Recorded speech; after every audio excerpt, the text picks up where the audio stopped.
Sons and daughters of God, daily devotional by Alan G. White. We glory in the resurrection of Christ. August 18th.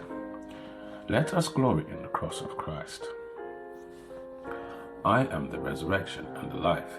He that believeth in me, though he were dead, yet shall he live. And whosoever liveth and believeth in me shall never die. John chapter 11 verses 25 and 26. After the crucifixion of Christ, the priests and the rulers did not feel the sense of victory they had expected. They did not rejoice at their success in silencing the voice of the great teacher. They were afraid.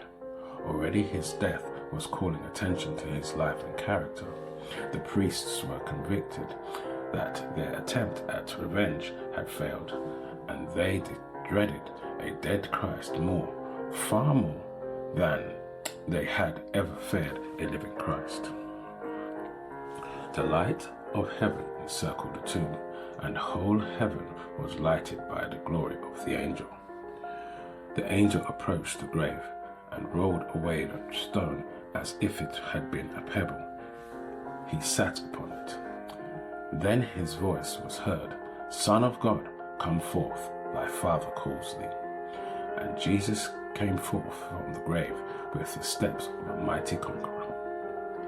There was a burst of triumph, for the heavenly family were waiting to receive him, and the mighty angel, followed by the army of heaven, bowed in adoration before him as he, the Monarch of heaven, proclaimed over the rented tomb of Joseph, "I am the resurrection and the life." All created beings live by the will and power of God. They are recipients of the life of the Son of God. However able and talented, however large their capacities, they are replenished with life from the source of all life. He is the spring, the fountain of life. The life which he had laid down in humanity, he again took up and gave to humanity. "I am come," he says, "that they might have life and have it more abundantly."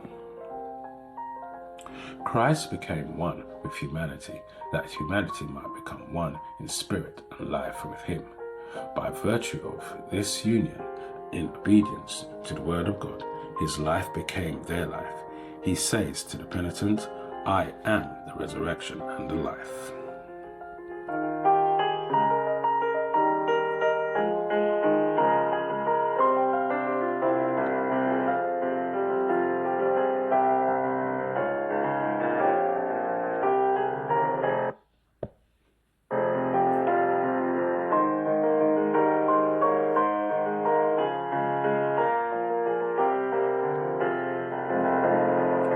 This is your daily devotion.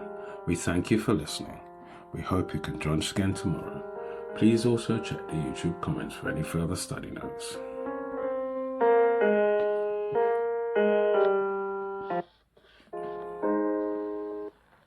Sons and daughters of God.